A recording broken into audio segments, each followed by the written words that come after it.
Hello बच्चों, आप सभी का हमारे YouTube चैनल एजुकेशन प्लस में एक बार फिर बहुत बहुत स्वागत है। और आज की इस वीडियो में हम कक्षा 10 गणित की एक बहुत ही महत्वपूर्ण प्रमेय सिद्ध करना सीखेंगे। ये एक ऐसी प्रमेय है कि जो एग्जाम्स में अक्सर पूछी जाती है या इस पर आधारित क्वेश्चंस भी काफ़ी पूछ लिए जाते हैं। तो इस प्रमेय की आप अच्छी प्रकार से तैयारी जरूर कर लें। ये प्रमेय है पाइथागोरस प्रमेय यानी कि पाइथागोरस थ्योरम। तो पाइथागोरस थ्योरम का कथन भी आपको जरूर याद होना चाहिए ताकि आप उसको देखकर ही पहचान लें कि ये पाइथागोरस प्रमेय है। तो देखते हैं अपने प्रमेय को। प्रमेय 6.8 सिद्ध कीजिए समकोण त्रिभुज में कर्ण का वर्ग शेष दो भुजाओं के वर्गों के योगफल के बराबर होता है। समकोण त्रिभुज में, अब देखिए समकोण त्रिभुज क्या होता है। देखिए ये एक समकोण त्रिभुज है, एक ऐसा त्रिभुज जिसमें कोई भी एक कोण ठीक 90 अंश यानी कि समकोण हो, तो वो होता है समकोण त्रिभुज। तो ये हमारे पास एक ABC एक समकोण त्रिभुज है। इसमें कोण भी जो है वो समकोण यानी कि 90 अंश है। तो 90 अंश के जो सामने वाली भुजा होती है वो होता है कर्ण। तो ये AC जो हो गया ये इसका कर्ण हो गया। बाकी इसका AB आधार हो गया दूसरी भुजाएं, और BC ठीक है 90 के सामने वाला होता है कर्ण।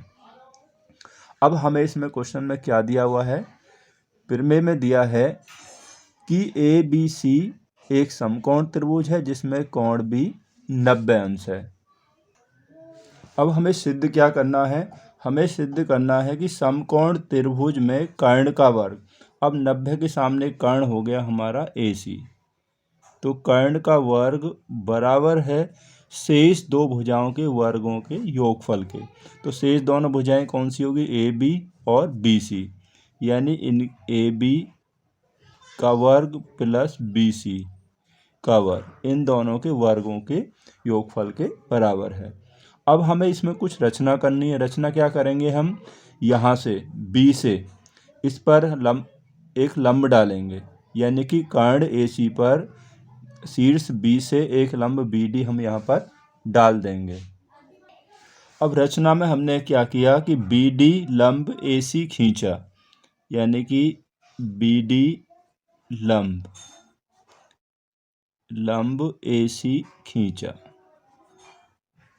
ये हम लिख देंगे। रचना इस प्रकार से हमने लिख दी जो हमने की कि BD लंब AC खींचा। अब इसकी उत्पत्ति समझिए, अब हमें सिद्ध करना हमें। अब देखिए जो लंब BD है वो हमारे समकोण त्रिभुज ABC को, हमारा जो समकोण त्रिभुज है ABC इसे दो भागों में विभाजित करता है। एक तो ये त्रिभुज हो गया और एक ये हो गया ADB हो गया, और एक हो गया BDC। ये दो छोटे त्रिभुज बन गए हैं। अब इन दोनों त्रिभुजों को जो छोटे वाले हैं इसे बड़े त्रिभुज के यानी कि ABC के समरूप हमें पहले सिद्ध करना है। तो हम पहले लेते हैं त्रिभुज ABC बड़े वाले में, और छोटे वाले त्रिभुज ADB, पहले ये वाला त्रिभुज इसमें हम लेते हैं। तो हमने लिया त्रिभुज ABC और त्रिभुज ADB में दो त्रिभुजों को समरूप प्रूव करने के लिए हमें क्या करना पड़ेगा, या तो उसमें कोई भी दो कोण समान दिखा दें बराबर, या उनकी भुजाएं अनुपातिक हम दिखा दें, तो त्रिभुज आपस में समरूप हो जाएंगे।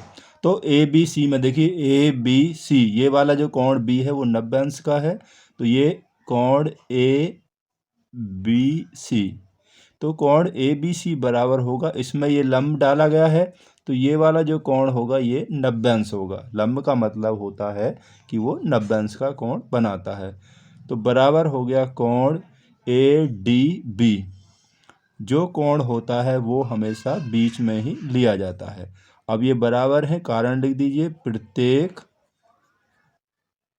प्रत्येक 90 अंश या समकोण। ठीक है, ये दोनों बराबर हो गए। इसके अलावा देखिए एक और लेना है, जो कोण A है, देखिए BAC, ABC का बड़ा कोण हो गया A आ गया, और इसमें DAB, तो इसमें भी कोण A आया हुआ है। वैसे भी यहाँ पे देखिए दोनों में A है, तो जो कोण A है वो दोनों में क्या है, वो उभयनिष्ठ है, या कोण A बराबर कोण A। तो ये क्यों है, तो यहाँ लिख देंगे उभयनिष्ठ यानी कि कॉमन। तो ये वाला कोण दोनों में कॉमन है। अब दो कोण यहाँ पर बराबर हो गए हैं, इसलिए क्या होगा कि त्रिभुज ए बी सी, जो त्रिभुज ए बी सी है वो समरूप हो जाएगा त्रिभुज ए डी बी के। ठीक है, तो समरूप है तो क्या इसके क्राइटेरिया क्या आएगा, यहाँ पर दोनों में कोण समान है तो कोण समरूपता, कोण समरूपता।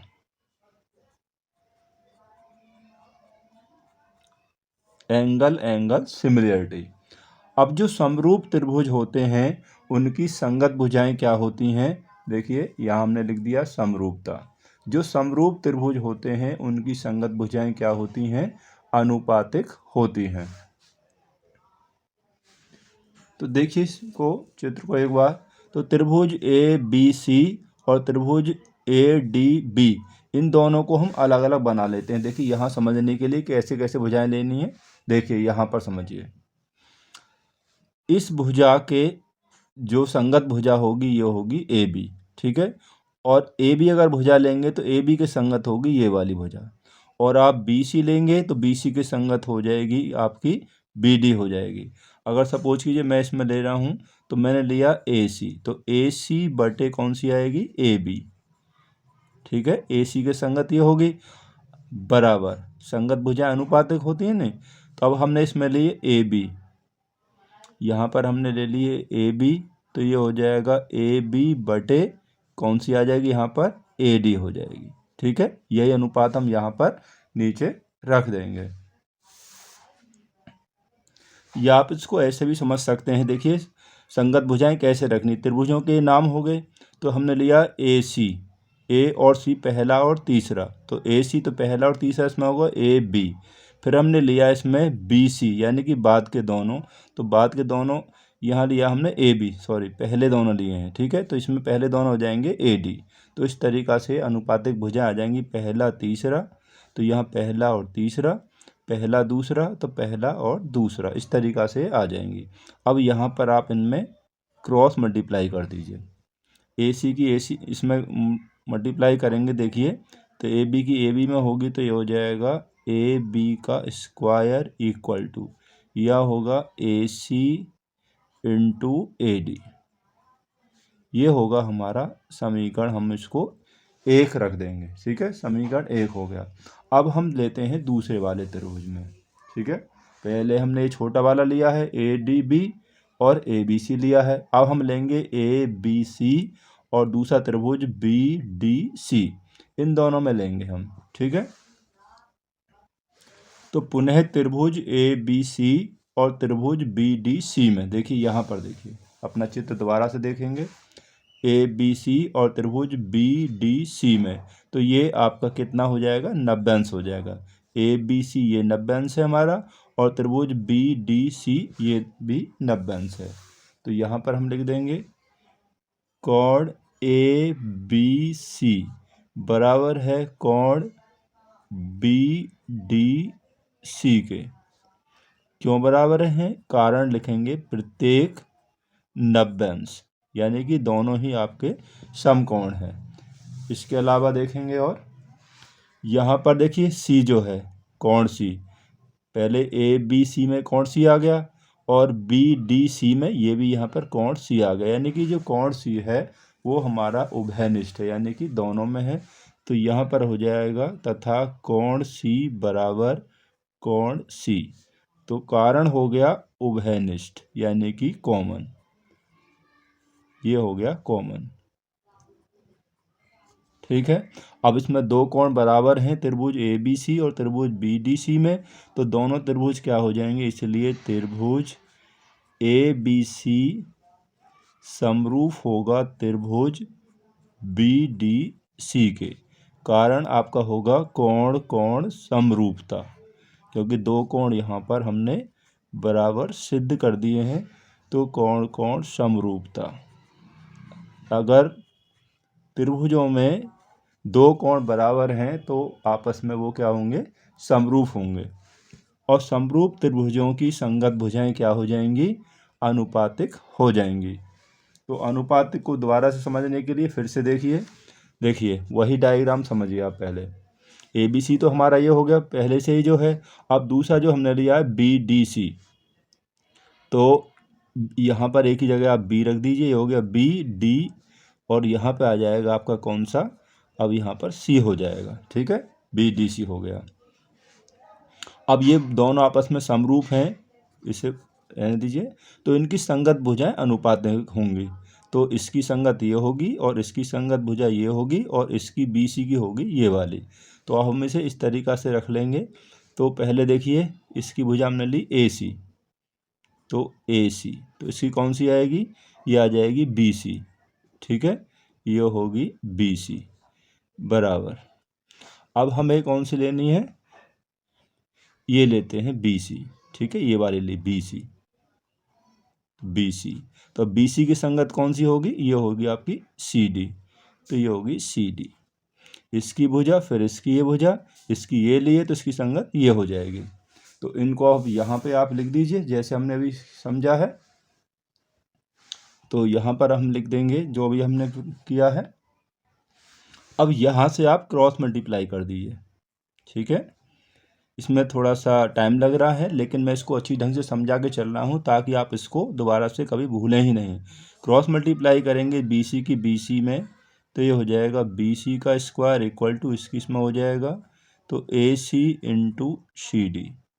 ये हमारे पास हो गया समीकरण नंबर 2। अब 2 समीकरण हमारे पास प्राप्त हो गए। पहला समीकरण ये हो गया, दूसरा ये हो गया। अब देखिए, हमें जो प्रूव करना है वहाँ समझिए। यहाँ A B square plus B C square है, कब आएगा, जब हम इसको जोड़ेंगे। तो समीकरण फर्स्ट तथा सेकंड दोनों को जोड़ने पर, तो जोड़ते समय आपको ध्यान रखना है कि बाएं पक्ष के साथ बायां पक्ष जोड़ेगा और दाएं के साथ दायां जोड़ेगा, यानी कि ए बी का वर्ग प्लस बी सी का वर्ग बराबर, इसका ये होगा दायां पक्ष यानी कि A C into A D plus A C into C D. ठीक है, ये हमने यहाँ पर ऐसे लिख लिए। ये तो हमें इतना ही लाना था, यही आ गया। अब देखिए, दोनों में ए सी है, ए सी आप कॉमन ले लीजिए, तो यहाँ बचेगा A D plus C D equal to, तो A C into A D plus C D. अपना डायग्राम देखिए, A D plus C D मिलकर क्या हो जाएगा, A C. A D plus C D equal to होगा ए सी। तो यहाँ पर हमारे पास हो जाएगा ए सी। ठीक है, तो ए सी इंटू ए सी क्या होगा, ये होगा ए सी का स्क्वायर। इसको यहाँ पर ऐसे लिखेंगे अगर हम कि ए बी का स्क्वायर प्लस बी सी का स्क्वायर इक्वल टू ये हो गया। तो यही हमें क्या करना था, यही सिद्ध करना था कि समकोण त्रिभुज में कर्ण पर बना वर्ग शेष दोनों भुजाओं पर बने वर्गों के योगफल के बराबर होता है।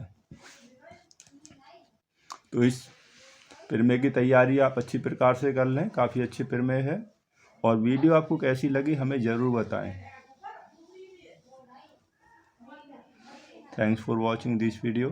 मिलते हैं आपसे जल्दी ही अगली वीडियो में और अन्य इम्पोर्टेंट क्वेश्चंस के साथ में।